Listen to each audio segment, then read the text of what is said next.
At 2 a.m., my husband's daughter took his car keys. By morning, the Lexus was badly damaged. My husband yelled, "Enough, stop blaming her," as if I had just stolen something and was making a scene.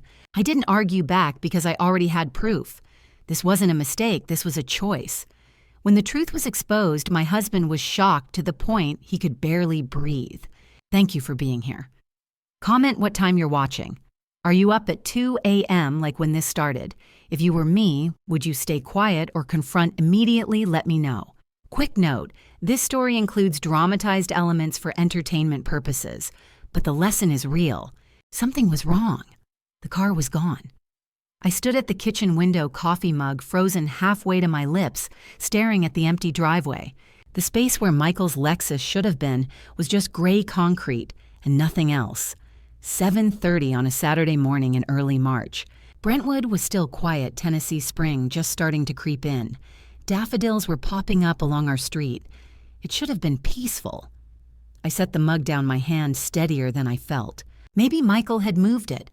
Maybe he'd gotten up early for an errand, but that didn't make sense. He never took the Lexus for errands.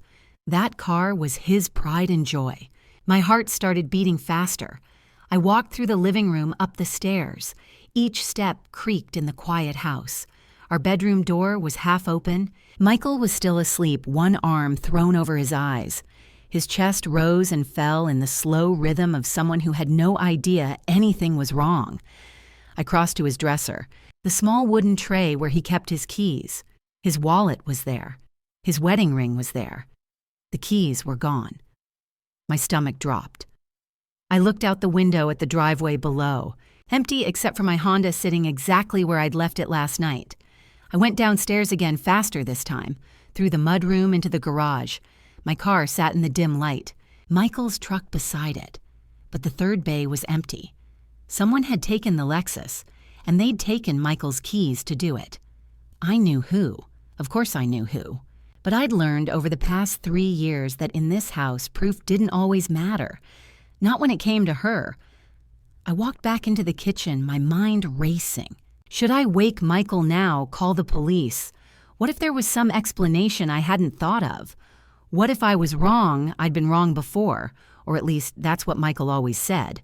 When I'd mentioned money missing from my wallet, when I'd asked about the scratch on his truck, when I'd found my grandmother's necklace gone from my jewelry box, every time he'd had an explanation. Every time I was the one being paranoid, the suspicious stepmother who couldn't just trust his daughter. But the car was gone. The keys were gone. Those were facts, not suspicions. I picked up my coffee mug, then set it back down without drinking. The coffee had gone cold anyway. I stood there in my kitchen, morning sunlight streaming through the windows, trying to decide what to do next. My phone sat on the counter where I'd left it earlier. I picked it up thinking maybe I should call Michael's phone. Maybe he'd wake up and this would all have some simple explanation. Maybe I was overreacting. The screen lit up in my hand. One new message. From a number I didn't recognize. I stared at it for a moment, my thumb hovering over the notification. Something told me that once I opened it, everything was going to change. That whatever was in that message was going to make this real in a way I couldn't ignore. I could feel my heart pounding in my chest. The kitchen suddenly felt too quiet, too still, like the whole house was holding its breath. I tapped the message. First the sky, then trees, then twisted metal. Then I saw all of it. The vehicle looked like it had been through a compactor. The front end, crumpled inward hood, folded back on itself in waves of silver. Windshield shattered airbags hanging through like deflated balloons. One headlight dangling by wires.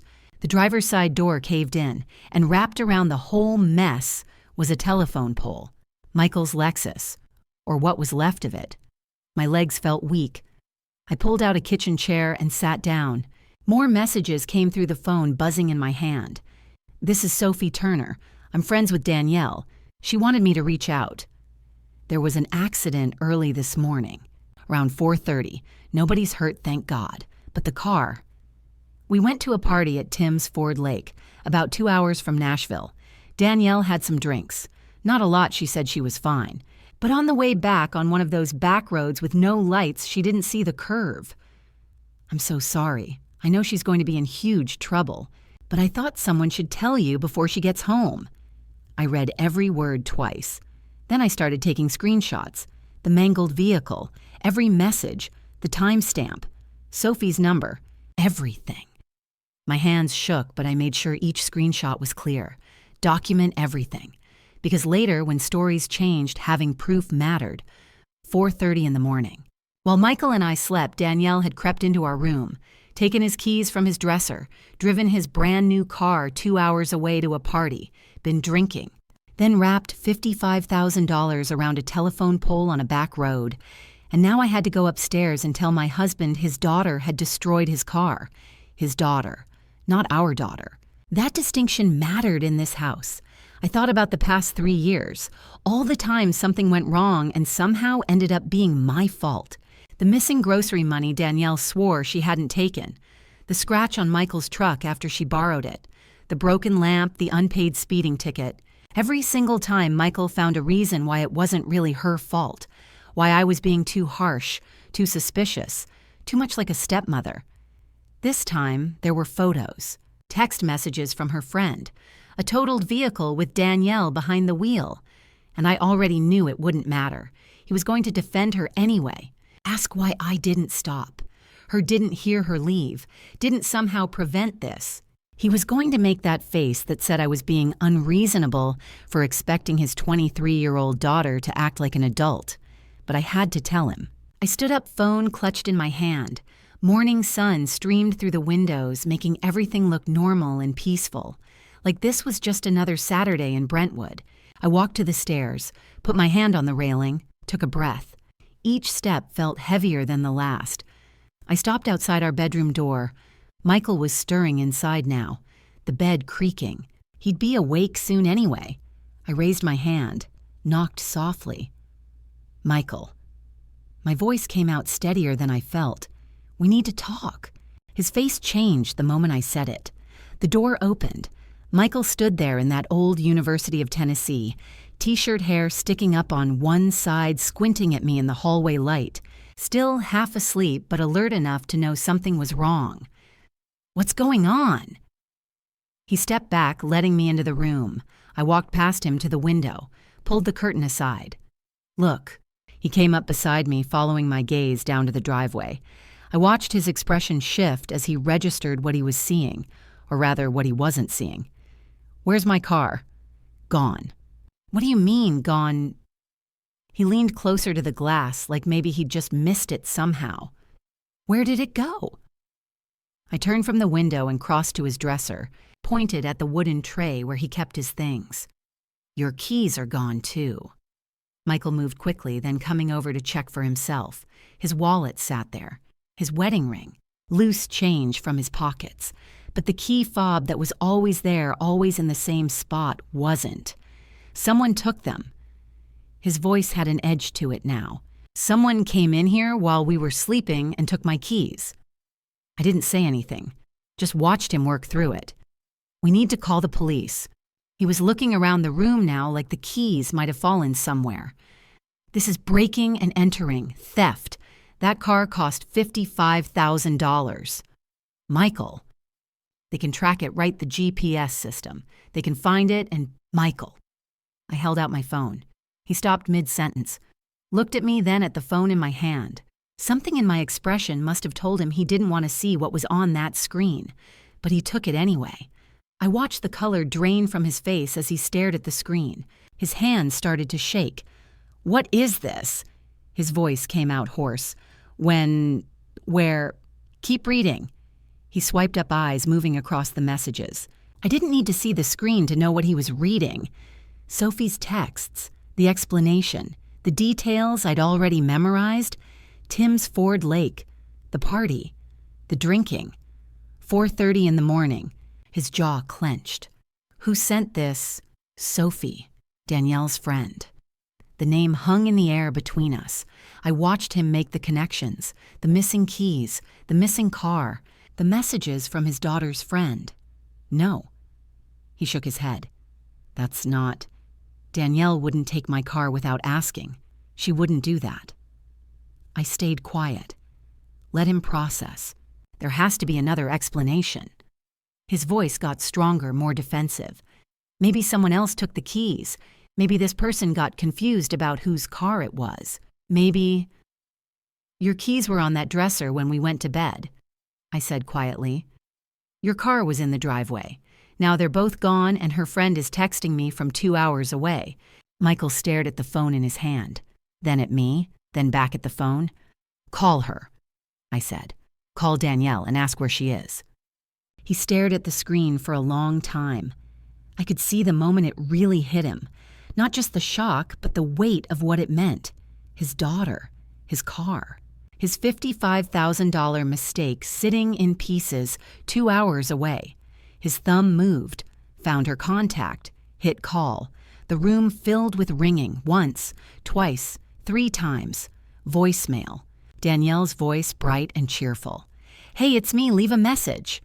Michael ended the call. Tried again immediately. Same thing, straight to voicemail. Maybe her phone died. He said more to himself than to me. After the accident. Maybe it got damaged. I didn't respond. Just watched him try a 3rd time. A 4th. He started pacing then. Window to dresser. Dresser to window. His hand kept going to his hair, running through it until it stuck up at odd angles. This doesn't make sense. His voice had that edge people get when they're convincing themselves of something. Even if she did take the car, which I'm not saying she did, but even if she did, she would have asked first. She knows she can borrow my vehicles. I thought about the scratch on his truck, the one that appeared after she borrowed it last month. The one he'd insisted wasn't worth mentioning. Maybe there was an emergency. He continued, still pacing. Maybe something happened and she needed to get somewhere fast and didn't want to wake us. At 2 a.m. to go to a party. He shot me a look. We don't know it was a party. This Sophie person said party, but maybe she meant something else. I kept my face neutral. Said nothing. Michael tried calling again and again. Each time, voicemail. He moved downstairs. I followed after a few minutes, found him in the living room, still pacing, still calling. The morning sun was higher now, streaming through the windows. Where is she? He was talking to himself, phone pressed to his ear. Why isn't she answering? I sat on the couch. Picked up yesterday's book, though I didn't open it. Just needed something to do with my hands. You're very calm about all this, Michael said suddenly. I met his eyes. What would you like me to be, I don't know, worried, concerned?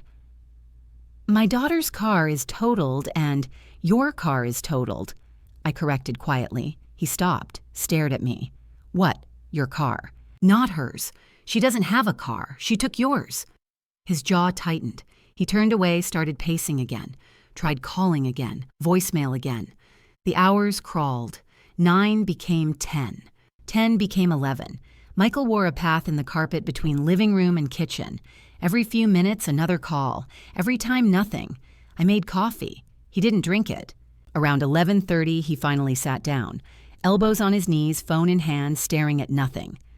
She's going to have an explanation, he said. When she gets here, there's going to be a reason that makes sense. I didn't answer. He'd already decided what he wanted to believe. The clock on the wall ticked. 11:45, noon, 12:15. Michael checked his phone for the 100th time. No missed calls, no texts, nothing. What if something happened to her? His voice was quieter now. What if she's hurt and we're just sitting here? Sophie said everyone was okay. But what if she's wrong? What if... He stopped mid-sentence. We both heard it at the same time. A key sliding into the front door lock. She looked terrible, but her eyes were sharp, calculating. I saw her before Michael did, through the front window, watching her come up the driveway. Hair tangled and hanging loose around her face. Last night's makeup smeared under her eyes, black streaks running down to her jawline. Fitted top and jeans that looked wrinkled and slept in. The door swung open.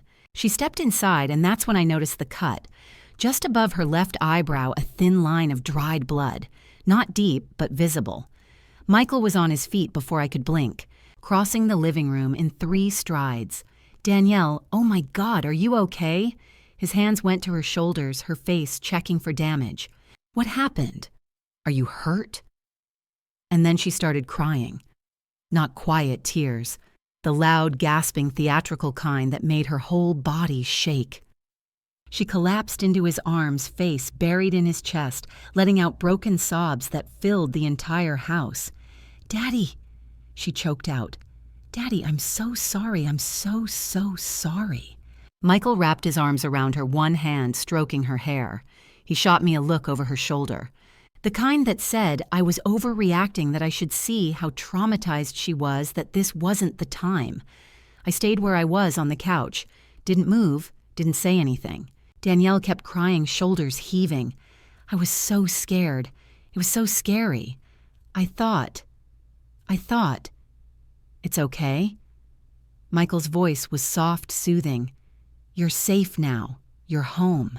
I picked up my phone from the coffee table, pulled up the photos Sophie had sent, held it up where Danielle could see it over Michael's shoulder. Her eyes flicked to the screen, just for a second, but I saw it. The recognition. The flash of panic before she buried her face back in Michael's chest and cried harder. Michael turned. Following her gaze, saw me with my phone raised. His expression shifted to something harder. I didn't lower it. He pulled back from Danielle slightly, still keeping one arm around her. "What happened?" His voice was gentle, careful. "Can you tell us?" Danielle lifted her head, wiped at her face, smearing the makeup more. Eyes red and puffy, tears still streaming. "I stayed at a friend's house last night," she said, voice catching. "I didn't want to bother you guys, so I borrowed a car to get there." Michael nodded, encouraging. Like this made perfect sense. I watched her carefully. The way her eyes kept darting to me, then away. The way her hands twisted together. "I was going to be back before you even woke up," she continued. "I didn't think it would be a big deal. But then..." She trailed off, fresh tears spilling over. "Then what?" Michael prompted. "Then there was an accident." Her voice dropped to barely a whisper. "On the way back, someone ran me off the road. It wasn't my fault. I swear it wasn't. This truck came out of nowhere, and I had to swerve, and then there was the pole, and..." She dissolved into sobs again. Michael pulled her close, murmuring comfort. His eyes found mine, and I could see it. The relief, the acceptance. See, she had an explanation. It wasn't her fault. I stayed quiet. Let the moment play out. "I was so scared," Danielle whispered into his chest. "I could have died. But you didn't." Michael kissed the top of her head. "You're okay. That's what matters." I looked at my phone screen, at the photos, at Sophie's messages that told a very different story. Then I looked up at Danielle. Her face was still pressed against Michael's shoulder, but her eyes were open, watching me, waiting to see what I would do. Michael was rubbing her back now, completely buying into the performance. "It's okay, sweetheart. Accidents happen. The important thing is you're safe." I let the silence stretch. Let them settle into this version of events. Let Michael start to relax, thinking this was all going to blow over. Then I spoke, my voice calm, even.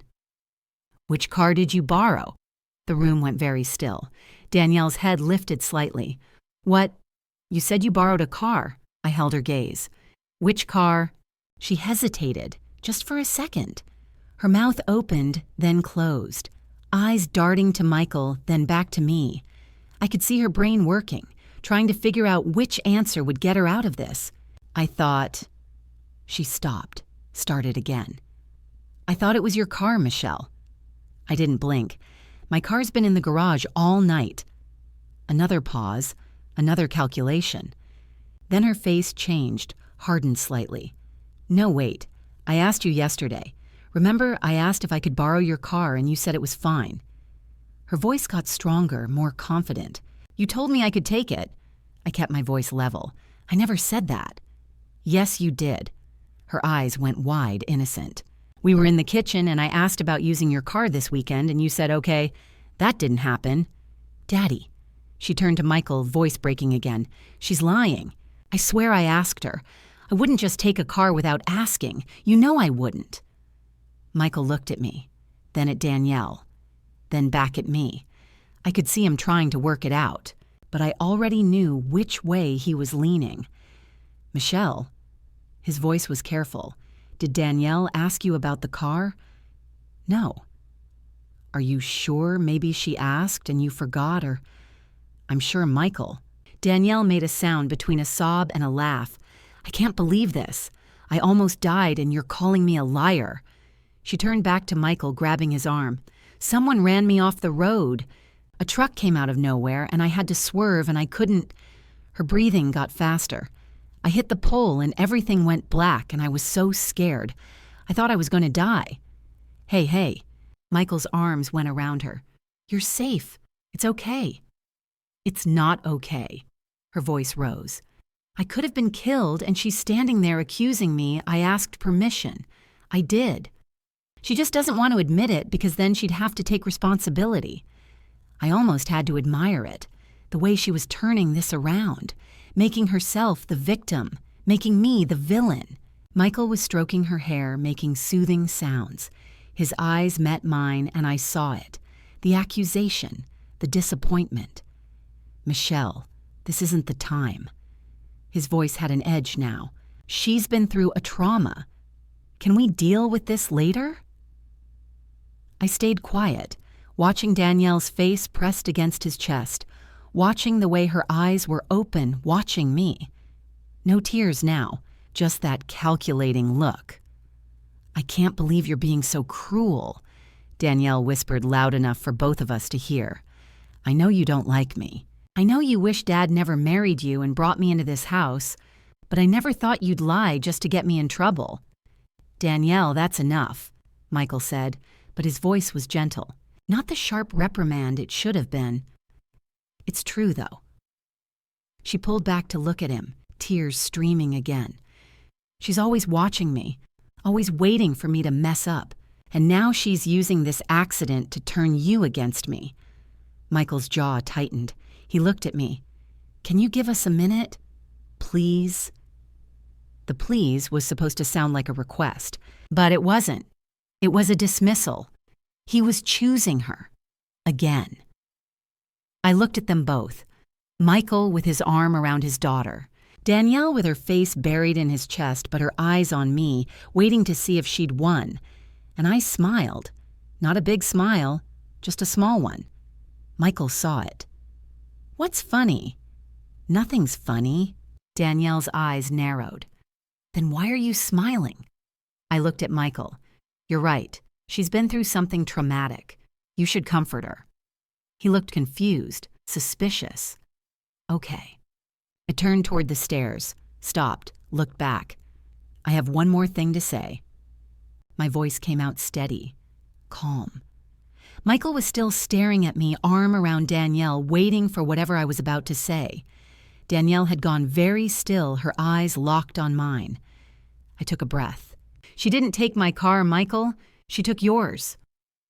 The room froze. Everything stopped. Even the air felt like it had stopped moving. Michael blinked. "What?" "My car." I kept my voice level. "It's in the garage. It's been there all night. Check if you don't believe me." His mouth opened, closed. He looked at me like I was speaking a different language. I pulled up the messages on my phone again, held it out toward him. "Your Lexus ES, your $55,000 car, not mine." Michael's eyes went to the phone, really looked at it this time. Not just seeing the damage, but seeing what had been damaged. His car, his silver Lexus that he'd spent weeks researching, that he'd been so careful with, that he'd parked in that driveway every single night. All the color drained from his face. "No." Danielle's voice came out high panicked. "No, I didn't. It was dark. I couldn't see which car it was." I turned to look at her. "You took the keys from our bedroom at 2 a.m, while we were asleep." "I didn't know." She was backing away from Michael, now hands up. "I thought they were Michelle's keys. I thought I was taking her car." "My keys are on my own dresser," I said quietly, "in my own jewelry box. Michael's keys are on his dresser, in his tray, where they always are." Michael's voice came out rough. "You took my car. Daddy, I didn't know it was yours." It was dark and I was in a hurry and I just grabbed keys and my keys, his voice was getting louder, from my dresser in our bedroom. I made a mistake. Danielle's voice cracked. It was an honest mistake. The cars looked similar and it was dark outside and my Lexus looks nothing like Michelle's Honda. Michael's hands had dropped to his sides. He was just staring at her now. Nothing alike. But in the dark, you took my keys without asking, while I was sleeping. Each sentence came out like he was trying to make sense of it. You took my car. Danielle's eyes were wild now, darting between us. Someone ran me off the road. That's what matters. I could have died, and you're worried about whose car it was. Yes, the word came out flat from Michael, because you just spent the last 10 minutes lying to my face about borrowing Michelle's car, about Michelle giving you permission, about all of it. I was confused. I was in shock. Stop. Michael held up a hand. His voice had gone quiet, dangerous quiet. Just stop. Danielle's mouth snapped shut. Michael looked down at my phone again, at the photos, at the messages. $55,000, he said almost to himself. I still owe $35,000 on that car. Daddy, you took my car. He wasn't looking at her anymore. He was looking at nothing, his eyes unfocused. You drove it 2 hours away. You were drinking.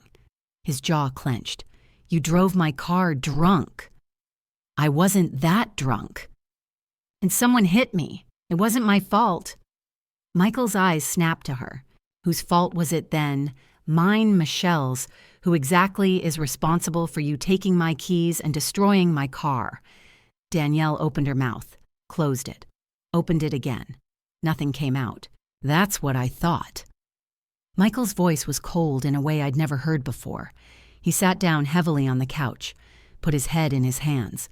The room was silent except for Danielle's ragged breathing. I stayed where I was, phone still in my hand, watching it all finally sink in. Task 8. When he looked up, his eyes were different, not confused anymore, not hurt. This was something colder, harder. Like a switch had finally flipped. He stood slowly, turned to face Danielle. You took my keys. His voice was quiet, too quiet. From my dresser, while I was asleep. Danielle's hands twisted together. I was going to ask, but you were sleeping and I didn't want to, so you stole them. Don't say it like that. What should I call it? His voice sharpened. Taking someone's property without permission. What's the word for that? She flinched. It's not stealing when it's family. It's exactly stealing. Michael's jaw was tight, especially when you lie about it after. I didn't lie, you told me it was Michelle's car. You said she gave you permission. You looked me in the eye and lied. Danielle's eyes filled with tears, but this time Michael didn't move toward her, didn't soften. What about the drinking? His voice cut through her crying. Just a few. Her voice was small. Just a couple. I was fine. A couple drinks. His hands clenched. And then you got behind the wheel. I was fine to drive. Someone ran me off the road. That's what caused... You drove drunk. Each word came out hard. In my car. I wasn't drunk. You'd been drinking and you were driving. That's a DUI, Danielle. Sophie's messages said there was a party at Tim's Ford Lake. I said quietly that you'd been drinking, that the accident happened on a back road around 4:30 in the morning. Michael's face got harder. A party, 2 hours away, drinking, then back roads in the middle of the night. I didn't mean for this to happen, but it did happen. Michael's voice was cold. Everything before that crash was a choice you made. It was an accident. The crash was an accident. Stealing my keys wasn't. Driving drunk wasn't. Lying to my face wasn't. Danielle's mouth opened, closed. No response. Insurance will pay for it, she finally said, voice desperate. Insurance doesn't pay when the driver is unauthorized and intoxicated, I said. Danielle's head snapped toward me. They have to pay. That's what insurance is for. Not for this. Not when you stole the car and were driving under the influence. Michael had gone very still. I could see it sinking in. The totaled car, the debt he still owed, the fact that insurance wasn't going to cover any of it. I'm still paying for a car that doesn't exist anymore. His voice came out hollow. Because of you. Daddy, I'm sorry. I'll get a job. I'll pay you back. With what? He wasn't yelling. That might have been easier. His voice was cold. You don't have a job, no savings. Even with full-time work, it would take you years. Danielle's face crumpled. I don't know what else to say. There's nothing to say. Michael turned away, walked to the window, stared out at the empty driveway. The silence stretched. Danielle stood there crying, looking between Michael's back and me, waiting for someone to make this better. But nobody was going to fix it. I turned and walked toward the stairs, left them in that living room, father and daughter standing in what was left of their relationship. Behind me, I heard Danielle's voice, small and broken. Daddy. Michael didn't answer. I climbed the stairs and didn't look back. 3 days later, the call came. I was upstairs when I heard Michael's voice rise from the home office. Not yelling, that controlled frustration of someone trying to stay calm and failing. I moved to the stairs, his voice carried up. Yes, I understand, but a pause. No, I'm not saying she had permission. I'm saying she's my daughter and there has to be some way. Silence as someone responded. Ms. Coleman, please. I still owe a significant amount, and if the insurance doesn't... A woman's voice came through faintly, professional, unmoved. She wasn't authorized, I know, but surely there's an exception. More talking. No, she doesn't have her own policy. She lives here. I didn't think... I came down the stairs, stood in the doorway. Michael sat at his desk, hand pressed to his forehead, gripping his phone. Intoxicated, he repeated flatly.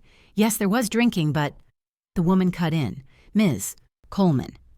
I've been with your company 15 years, never filed a claim, never missed a payment, and you're telling me... Whatever she said made him close his eyes. I understand the policy.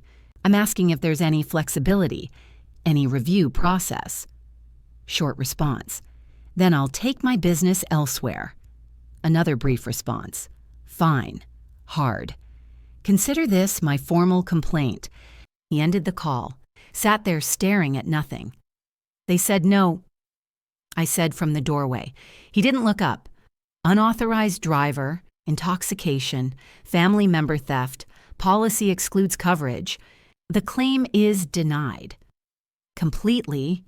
He looked at me. 15 years, and the one time I need them. The one time Danielle needed them, I corrected. His jaw tightened.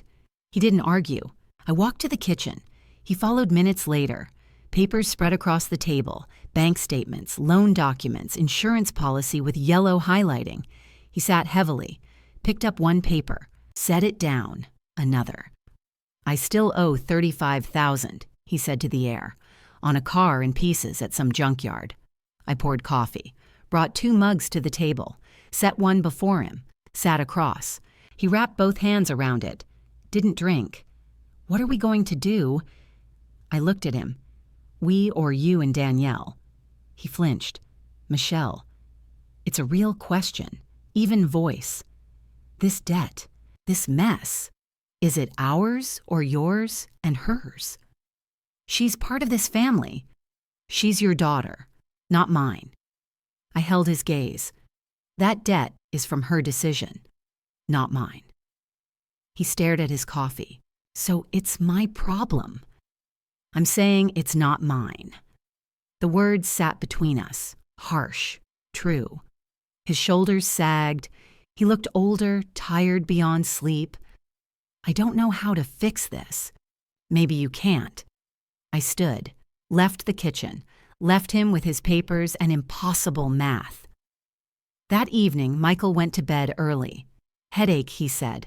We both knew better. I stayed downstairs. Cleaned, put away the scattered papers, tried reading, couldn't focus. Around 10, I found myself in the home office, sitting in the dark, thinking about the past 3 days. Danielle hiding in her room, Michael's defeated face, $35,000 hanging over everything.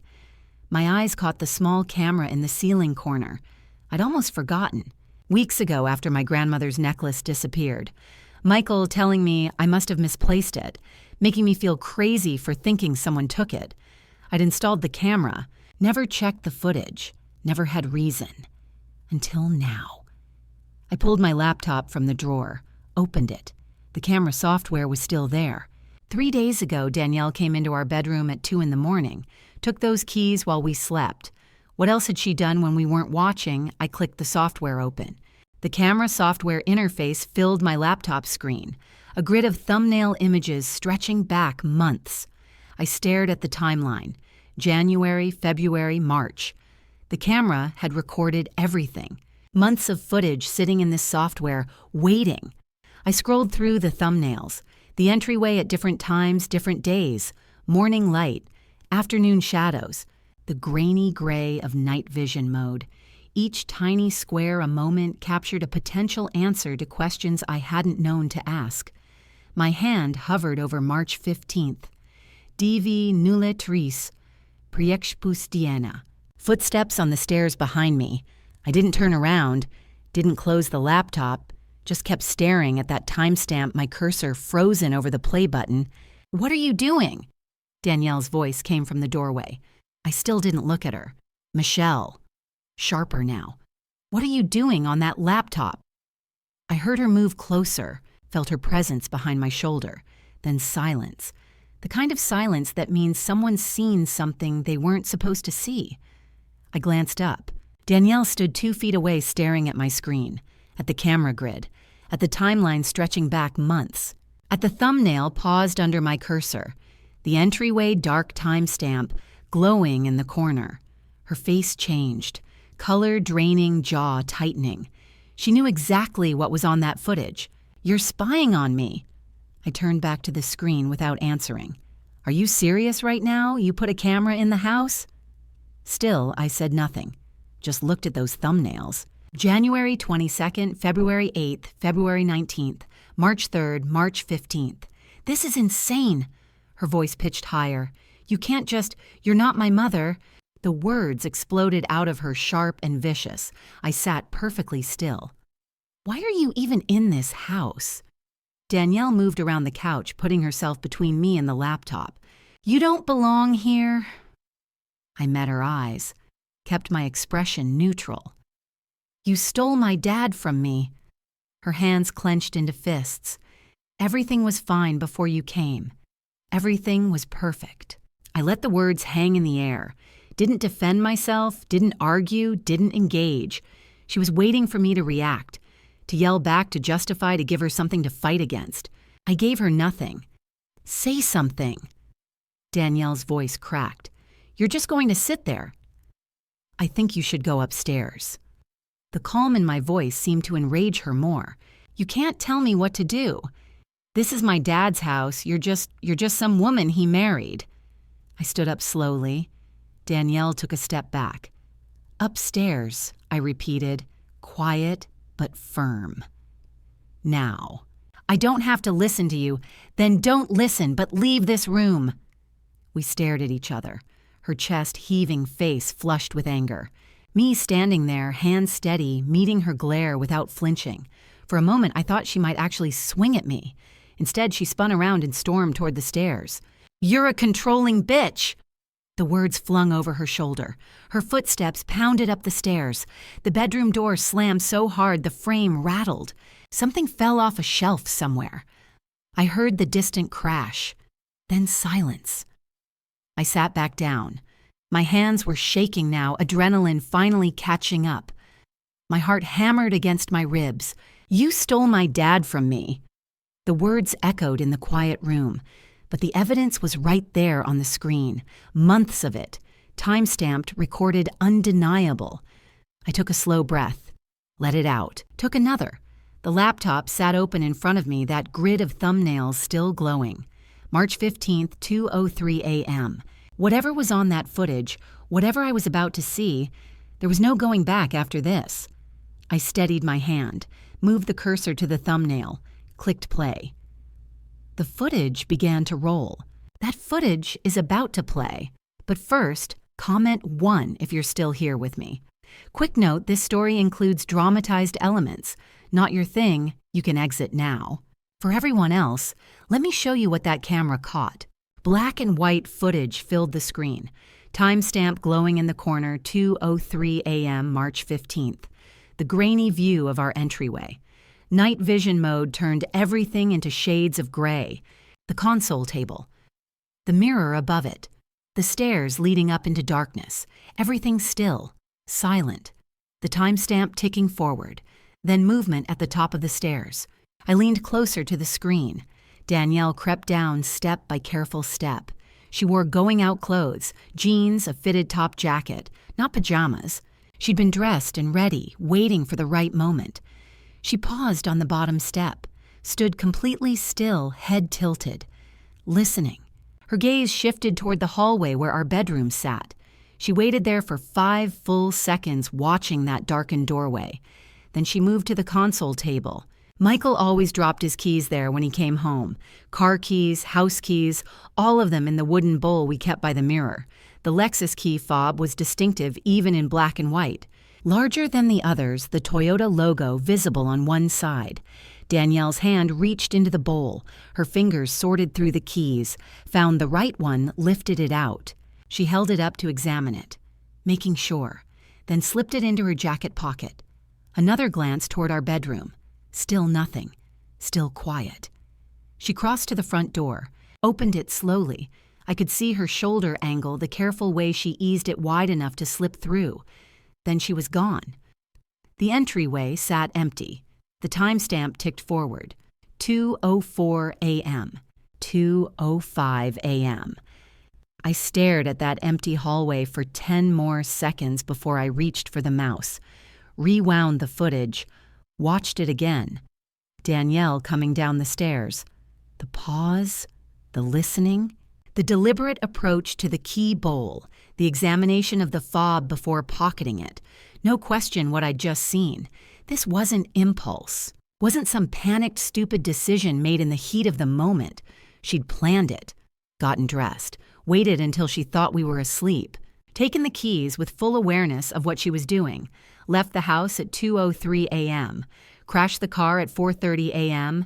2.5 hours between theft and accident. Where had she been? Who had she been with? How fast had she been driving on those back roads by the lake? I sat back processing.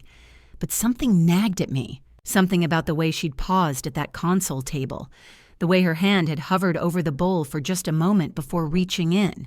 Not the movement of someone grabbing keys in panic. The movement of someone who'd done this before, who knew exactly where to look, exactly what to take. My eyes drifted back to the camera software, to that timeline stretching back months. January, February, March. How many other times had she crept down those stairs? I scrolled backward through the footage, clicked on a random date in February. The February 8th footage played. Danielle alone in the entryway, mid-morning light streaming through the window. She glanced up the stairs. That same careful listening pose I'd just seen on the March footage. Head tilted, body still waiting. Satisfied we weren't around, she moved to the console table. Opened the drawer underneath, my jewelry drawer. I watched her pull out the small velvet box where I kept my everyday pieces. She opened it, rifled through the contents with casual familiarity, selected a bracelet. I recognized it even in the video quality, the thin silver chain I'd worn constantly until it disappeared. She pocketed it, closed the drawer, walked away like nothing had happened. My stomach twisted. I clicked another date. January 22nd, 2:47 p.m. The footage loaded. Same angle, different lighting. Winter afternoon. Danielle appeared on screen. Same checking glance up the stairs. Same approach to the drawer. This time she took earrings. The pearl studs Michael had given me for my birthday last year. I'd torn the house apart looking for those. Another date. February 19th morning. Same pattern. Drawer open, something taken, drawer closed. March 3rd. Again. I kept clicking. Kept watching. Each time the same careful behavior. The listening pause, the quick glance around, the drawer. Something disappearing into her pocket or purse. I started counting. 7 times in 2 months. Maybe more on dates I hadn't checked yet. 7 times she'd stolen from me. And I'd blamed myself every single time. The pearl earrings. I'd thought I'd lost them at the gym. The silver bracelet from my mother. I'd assumed it fell off somewhere, retraced my steps for days. My grandmother's pendant necklace, the one I'd cried over. I'd convinced myself I'd been careless, that I didn't deserve to have nice things if I couldn't keep track of them. But no, they'd been stolen. Methodically. Repeatedly. While I lived in the same house, while I questioned my own memory, while I apologized to Michael for being so scatterbrained lately, I sat back from the laptop, months of gaslighting. "Did you check your jewelry box?" Danielle had asked when I mentioned the missing earrings, her voice so helpful, so concerned. "Maybe you left it at work," she'd suggested about the bracelet with that sympathetic head tilt. "You've been stressed lately, Michelle. Sometimes we misplace things when we're stressed." That one about the necklace delivered with such gentle condescension, all while she knew exactly where everything had gone. My hands curled into fists. She'd watched me tear the house apart, watch me blame myself, watch me apologize for my own carelessness, and said nothing. I grabbed my phone, then stopped. Put it down. Evidence first. I needed more than camera footage. I opened a browser window, typed into the search bar Danny B_Nash Poshmark. The profile loaded. Danielle B., Nashville TN member since January 2024. 279 items sold. The profile picture showed a generic Nashville skyline. No face, nothing identifying, but the username Danny B_Nash. Danielle Bennett Nashville. Not exactly subtle. I clicked into her active listings. Jewelry, clothes, accessories, shoes. Most of it I didn't recognize, probably her own things. But then I scrolled down to the sold items. My breath caught. There. Third item down. Gorgeous silver bracelet, delicate chain, perfect condition. My mother's bracelet. I clicked on it. The photo showed it laid out on a white background, the clasp clearly visible. The tiny 925 stamp I'd always looked for when I wore it. Sold. $45. Sold to someone named Jennifer in Franklin 3 weeks ago. I kept scrolling. The pearl earrings. Beautiful pearl studs, like new. Sold. $65. A necklace I'd loved, thin gold chain with a small pendant. Sold. $35 gold hoops Michael had given me for Christmas 2 years ago. Sold. $85. Each listing cheerful, enthusiastic. Gorgeous. Perfect. From my personal collection. My personal collection. My stolen jewelry sold online like it belonged to her. I kept scrolling, my hands shaking now. There had to be more, and there was. I kept scrolling through the sold listings. More jewelry, more clothes, items I didn't recognize mixed with things that made my chest tighten. Then I stopped. My heart seemed to stop with it. Vintage gold necklace with charm. The photo loaded. Delicate gold chain laid out on white fabric. Small oval locket hanging from the center. I could see the tiny engraving on the back edge barely visible in the image. My grandmother's necklace. I stared at the screen. That necklace was the last thing I had from her. The only physical piece left after she died 5 years ago. My mother had given it to me at the funeral. "She wanted you to have this." I'd worn it on my wedding day to Michael, tucked under my dress where only I knew it was there, feeling the weight of it against my skin, connecting me to her on a day she couldn't be present for. I wore it on hard days, touched it when I missed her, kept it safe in that drawer because it meant everything to me. The listing description was brief, clinical. Vintage gold necklace with charm, great condition, classic piece. No mention that it was an heirloom.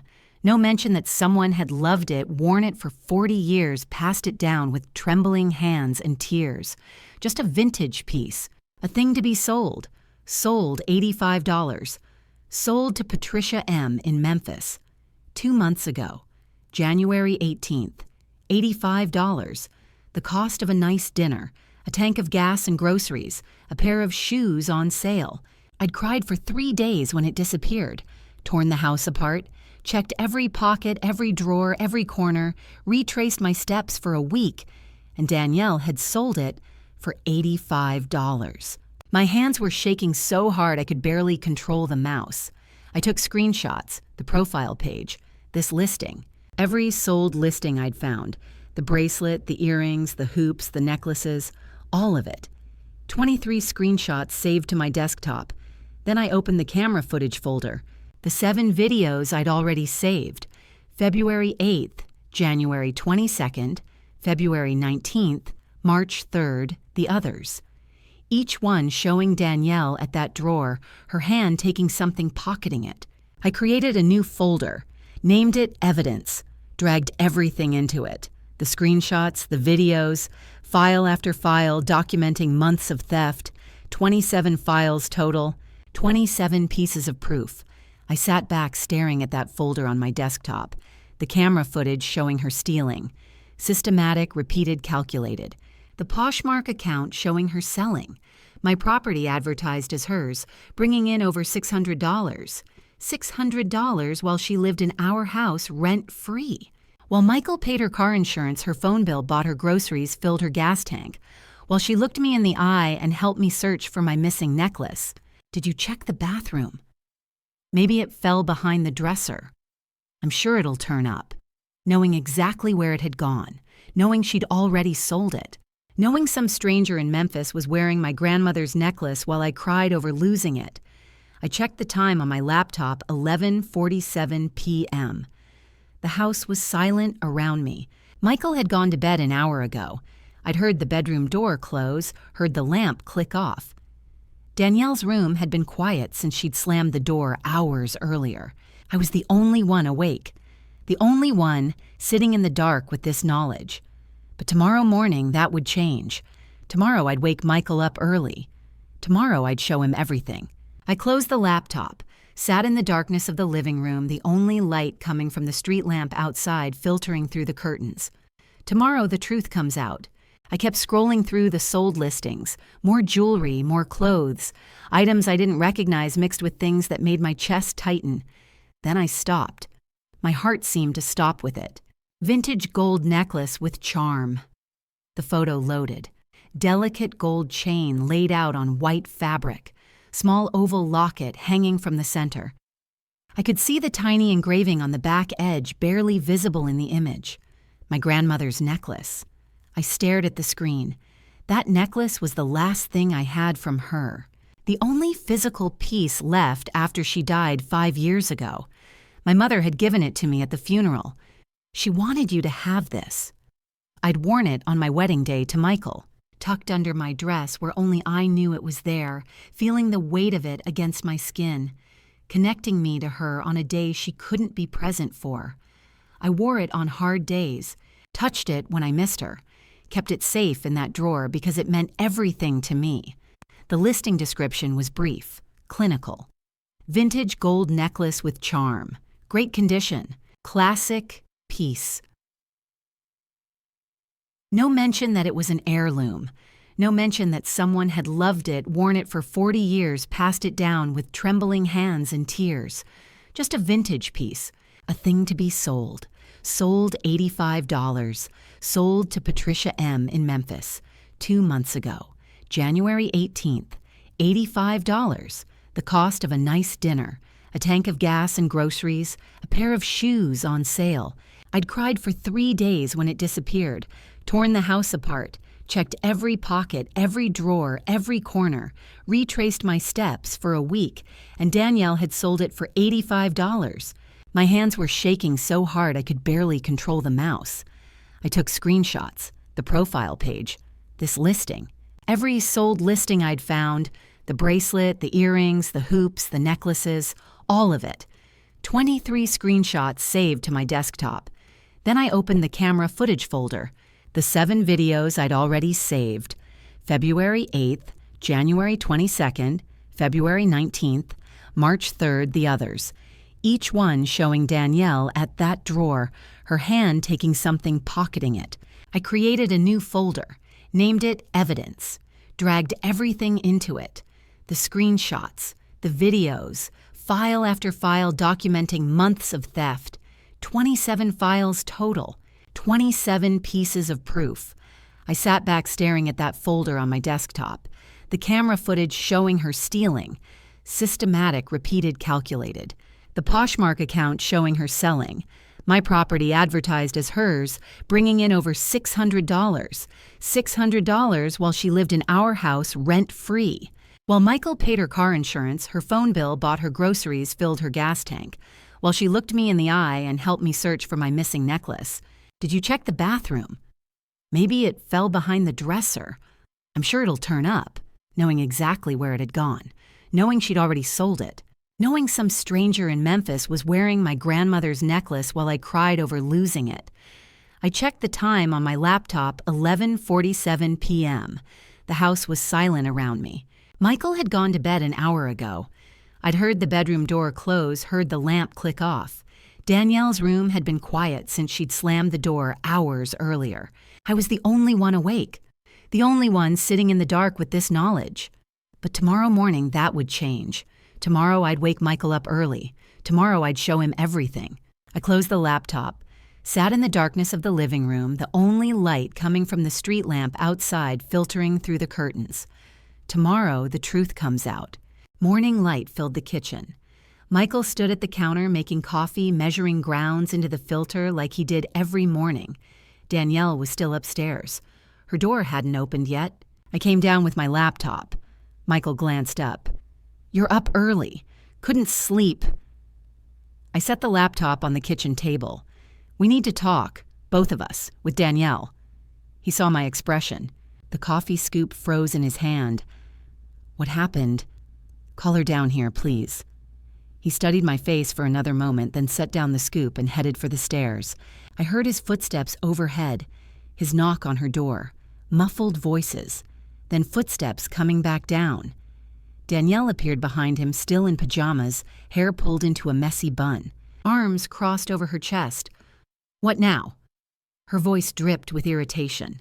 I opened the laptop, turned it so they could both see the screen, clicked play on the March 15th footage, black and white video, timestamp 2:03 a.m., Danielle creeping down the stairs, pausing, taking the keys from the bowl. Michael watched in silence. Danielle huffed. "So you already knew I took the car." I let the video play.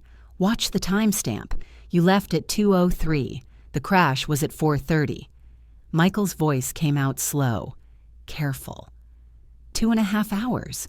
"This wasn't a mistake," I said. "This was a choice." Danielle's face hardened. "Whatever." I clicked to the next video. February 8th. Danielle at the console table opening the drawer, taking my bracelet. Then another date, January 22nd. Earrings. Stop. Danielle took a step forward. I kept playing them. February 19th. March 3rd, January 15th, February 27th. 7 different videos, 7 different thefts, all on camera. Michael stared at the screen, his coffee forgotten behind him starting to drip into the pot. I opened a browser window, pulled up the Poshmark profile. Danny B_Nash, I said. Danielle B. Nashville. Scrolled through the sold listings. Michael leaned closer, saw the gold hoops in the first photo. I gave you those for Christmas. Sold. I pointed to the price. $85. Kept scrolling. The bracelet, the pearl earrings, the necklaces, then the pendant. "That's your grandmother's," Michael said quietly. Sold. $85 to a stranger in Memphis. Over $600 in sales. All stolen property. All sold online while she lived under our roof. Danielle backed toward the doorway. "You're insane. This is crazy." My voice stayed calm, cold. It's evidence. Months of it. Michael straightened up. Something shifted in his posture. When he finally spoke, his voice came out barely above a whisper. "You stole from her. From us. For months. She has plenty of jewelry." Danielle's voice pitched higher. "She doesn't even wear half of it. That necklace was from my grandmother." I kept my eyes on her. The only thing I had left of her. I didn't know that. You didn't ask, you just took. Dad. Danielle turned to Michael, reaching for him. He stepped back, not anger on his face, something worse than anger. Finality. You crashed my car. His voice stayed quiet, but it carried weight. You lied about it. You blamed Michelle. You stole from her for months, sold her things online, things that didn't belong to you. I needed the money. We gave you money. We paid for everything. Your phone, your insurance, your credit card bills. It wasn't enough. So you stole from the woman who's been nothing but kind to you. Michael's jaw tightened. While she blamed herself for being careless, while she cried over losing her grandmother's necklace. Danielle's eyes filled with tears. Dad, please. Pack your things. The words dropped into silence. Danielle went completely still. What? Pack your things? Michael repeated. You're moving out. She stared at him like she didn't recognize who he was, like the person standing in front of her was a stranger wearing her father's face. Dad, you're not serious. His expression didn't change. I'm completely serious. I'm your daughter. Her voice rose, cracking on the last word. And you need to face consequences. Danielle whirled toward me. This is what you wanted, isn't it? I kept my voice steady. This is about your choices, not about me. She turned back to Michael, desperation replacing the anger. Where am I supposed to go? Figure it out. Michael crossed his arms, like adults do. She stared at him, waiting for him to take it back, waiting for him to soften, to say he didn't mean it, to let her stay if she just apologized. He didn't. Danielle grabbed her phone off the counter, stormed toward the stairs. We heard her voice carry down. Megan, can I stay with you? Muffled conversation. Megan's voice on the other end, too quiet to make out words. I don't know, a few days, maybe longer. Danielle's tone shifted between pleading and angry. My dad's being completely unreasonable. More conversation. Thank you. God, thank you so much. Then footsteps overhead. Heavy, furious footsteps. Drawers slamming open. Closet doors banging against walls. The sound of someone packing in a rage, throwing things into bags without care. I looked at Michael. He stood frozen in the same spot, staring at the empty staircase. Michael. I'm okay. But his voice said otherwise. The noise continued overhead. 40 minutes of crashing and slamming. Danielle making sure we heard every angry movement. Finally, footsteps on the stairs. She appeared with 2 large suitcases and a backpack. Face, blotchy eyes, red but dry now. Jaw set hard. She walked past us toward the front door. Didn't look at either of us. Danielle. She stopped, hand on the doorknob, but she didn't turn around. Michael took a breath. I love you, but I can't help you while I'm still protecting you from reality. Her shoulders tensed. You're choosing her over me. I'm choosing honesty. His voice stayed quiet, firm. There's a difference. Danielle's hand tightened on the doorknob. For a moment, I thought she might say something else. Might turn around, might try one more manipulation. Instead, she opened the door, walked out, didn't say goodbye, didn't look back. Just dragged her suitcases down the front steps, threw them in the trunk of her Honda, and drove away. The door swung shut behind her. The house fell completely silent. No footsteps overhead. No drawers slamming. No music playing from her room. Just silence, thick and heavy. Michael stood frozen in the hallway, staring at the closed door. Then his shoulders started to shake. I went to him, wrapped my arms around him. He broke. Quiet, wrenching sobs, the kind that come from somewhere deep. The sound of a parent who's just had to choose between love and accountability and knows it's going to hurt for a long time.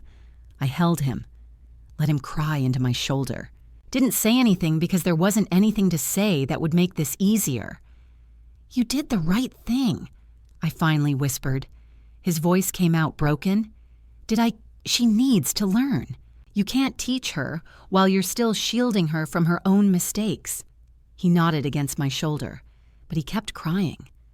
We stood there in the empty hallway for a long time, morning light streaming through the window, Coffee still dripping in the kitchen, forgotten. The house felt bigger without her, quieter, like we could finally breathe. The weeks after Danielle left were hard. She called Michael 5 times in the first week, each call the same pattern, crying, apologizing, begging to come home. "Dad, please, I'm sorry. I'll pay you back, I promise. Just let me come home." Each time, Michael said no, voice shaking but firm. "You need to figure this out on your own." I watched him hold that boundary, watched what it cost him, the way he'd stare at his phone after hanging up, jaw-tight, eyes wet. Week 3, the calls stopped. Month 2, Michael bought a used Toyota. Nothing fancy. A 2015 Camry with decent mileage, practical and affordable. We were still paying down the Lexus debt, but we were managing. Without the constant drama, Michelle and I grew closer. Our house became peaceful. No waiting for the next crisis. No walking on eggshells. Just quiet.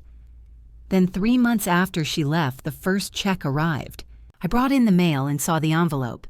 Danielle's handwriting on the front. Inside a check for $300. The memo line read, "Lexus payment 1 of 117.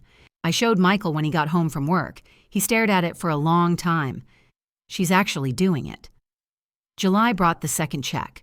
$300. Memo, month 2. August the 3rd. $300. Month 3. Each one accompanied by a short note on a torn piece of notebook paper. Just the month number. No apologies, no explanations, just payments. September turned to October. Nashville autumn settled in. Leaves changing from green to gold and red. Cool mornings that required jackets.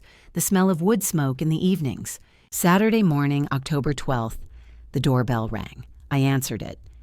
Danielle stood on our porch. She looked different. Older somehow. Her hair pulled back, simply no dramatic styling. Jeans and a plain sweater. Face bare of the usual heavy makeup. Tired, humbled. "Hi." Her voice came out quiet. I was hoping we could talk. I studied her for a moment, then stepped aside. "Come in." I called for Michael. He appeared from the garage, saw Danielle, and went still. We sat in the living room, all 3 of us keeping careful distance. Danielle on the armchair, Michael and I on the couch. "I've been going to therapy," Danielle started. Her hands twisted in her lap. "Dr. Amanda Price. She has an office over on West End." Michael nodded but didn't speak. "She diagnosed me with some stuff, self-worth issues, needing external validation." Danielle's voice stayed steady. "I've been in treatment for 3 months now." "That's good," I said carefully. "I got a job 5 months ago, retail at a boutique in Green Hills." She looked at Michael. "I've been working steadily, 40 hours a week. My boss says I'm doing well." "The checks," Michael said. "You've been making them from that job." "Yeah, I've saved $1,800 so far." She paused. "I want to start paying more, if you'll let me." Michael leaned forward. "Why now? Why come here now?" Danielle took a breath. "Because I finally understand, not just about the car, about everything." She turned to look at me directly for the first time. "I made your life hell. I stole from you. I turned Dad against you." "Why?" I asked quietly. Her eyes filled. "You weren't my mom. I was scared Dad loved you more than me." The first real vulnerability we'd ever seen from her. Michael's voice came out rough. "I'm glad you're getting help, but I'm not ready yet." Danielle nodded. Tears spilled over, but she didn't wipe them away. "I understand. Can I keep paying every month $300? "Yes," Michael said. "You can do that." Danielle left. But this time it felt different, like an ending that might become a beginning. Michael suggested coffee. Just coffee, he said. December arrived, 9 months since the crash. Holiday season settling over Nashville. Michael called Danielle on Monday evening. "Would you want to get coffee, just the 2 of us?" Tuesday afternoon he left at 2, came home just after 4. "We're not there yet," he said quietly. "But we're talking." I squeezed his hand. That's a start. The payments continued. October, November, December. $900 total now. 3 months of consistency. Christmas approached. One evening, Michael looked up from drying dishes. "Should we invite her for Christmas dinner? I want to try." Christmas Day, 4:15. Danielle arrived with 2 small wrapped gifts. She handed me a cookbook. "I remember you saying you wanted to try new recipes." "Thank you. This is thoughtful." She gave Michael a biography, the musician he'd mentioned wanting to read last summer. "You remembered," Michael said softly. Dinner was careful, polite, measured. She talked about her job. A customer had complimented her work ethic last week. Her manager mentioned a possible promotion after 6 months. Small things, real things. She asked about Michael's work, about the Toyota. Asked me about my job without any edge to the question. After dinner, Danielle helped clear the table. We stood at the sink together, me washing her drying. "Thank you," she said quietly. "For dinner. For letting me come." "You're welcome." Awkward but sincere.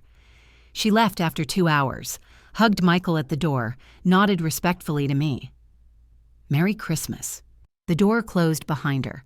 Michael and I stood in the quiet kitchen, lights from the tree reflecting off the window. "That was good," Michael said. "Yeah, it was. Not perfect. But real progress, built on truth instead of enabling." We sat together on the couch as evening settled in, both of us reflecting on how far we'd all come. 9 months from that March morning, miles from where we'd started. Later in the stillness, he finally said it. Christmas night, tree lights glowing softly, the house quiet around us. "I never apologized to you," Michael said, "for not believing you, for choosing her over the truth. You were just protecting your daughter. I was enabling her." His voice came out firm. "There's a difference. I've learned that. She's learned that. All of us have." "Do you think she's really changed?" "I think she's trying. That's all we can ask for." I thought back to that March morning, the empty driveway, the shock, Sophie's text messages with photos of twisted metal, how one moment had unraveled years of dysfunction we'd been too afraid to name, the camera footage revealing everything, the confrontation that forced the truth into the light. "What if it had been my car?" I asked. Michael waited. "Then you never would have confronted her. You would have kept enabling. Nothing would have changed." He smiled without humor. "I hate that you're right. Sometimes the worst thing is the best thing." I'd thought about this a lot. The challenges of blended families, loving someone's child when that child doesn't want you there, the line between supporting and enabling, how consequences become teachers when love alone isn't enough. Tough love is real love, the kind that holds boundaries even when it hurts. Protecting people from reality doesn't help them grow. It keeps them dependent. Our family would never be perfect, but now it was built on honesty instead of covering up problems, on truth instead of comfortable lies. That foundation was stronger than the false peace we'd had before. "We're going to be okay, aren't we?" "Yeah," I leaned against his shoulder. "We are." The wisdom settled over me. Sometimes loving someone means letting them face consequences, means watching them fall, knowing they need to learn how to get up on their own. Being kind doesn't mean shielding people from reality. Real change requires discomfort. Growth happens in the struggle, an earned peace, the kind that comes after pain, after hard choices. That peace is sweeter than any borrowed comfort. We sat together in the quiet of Christmas night. Outside, Nashville slept under winter stars. Inside, a family, imperfect, honest healing, had finally found its truth. Not perfect, not easy, but real, and that was enough. Looking back now, I see how close we came to losing everything. Don't be like me. Don't ignore red flags because confrontation feels uncomfortable. Don't protect someone from consequences when consequences are what they need to grow. I believe God gave me that camera. When I installed it for security, I had no idea He was providing the evidence I'd need to save my marriage.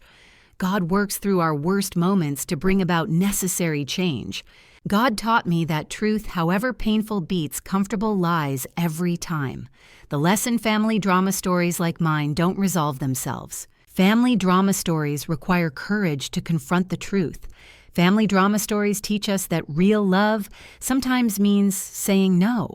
I learned that heirlooms carry weight beyond their price tags. My grandmother's necklace, sold for $85 to a stranger in Memphis, is gone forever. Grandma stories aren't just about jewelry, they're about legacy. Grandma stories remind us some things are irreplaceable. Grandma stories teach us to protect what matters before it's too late. Blended families are hard. Loving someone's child when that child sees you as a threat requires wisdom I didn't have at first. The line between supporting and enabling is razor thin, and I crossed it repeatedly until that March morning forced my eyes open. Sometimes the worst thing that happens becomes the catalyst for desperately needed change. Danielle's still paying off that debt, still in therapy, still working at the boutique. We're not perfect, but we're honest now. That foundation matters more than I ever understood. Don't wait for your own crisis to set boundaries. Learn from my mistakes. Now I want to hear from you. What would you have done in my situation? Would you have confronted Danielle immediately when she came home? Or would you have waited for evidence like I did? Do you think Michael made the right choice asking her to move out? Or was it too harsh? And here's the big one. If you were in a blended family situation, how would you handle a stepchild who clearly resented you? Drop your honest thoughts in the comments below. I'm genuinely curious about your perspective. Would you have handled this differently? What advice would you give to someone facing similar family dynamics? If this story made you think twice about enabling behavior in your own life, hit that like button and share it with someone who needs to hear this message. And subscribe for more real conversations about navigating complicated family relationships. Remember, this story contains fictionalized elements for storytelling and educational purposes. But the core lesson about boundaries, accountability, and tough love, that's universally real.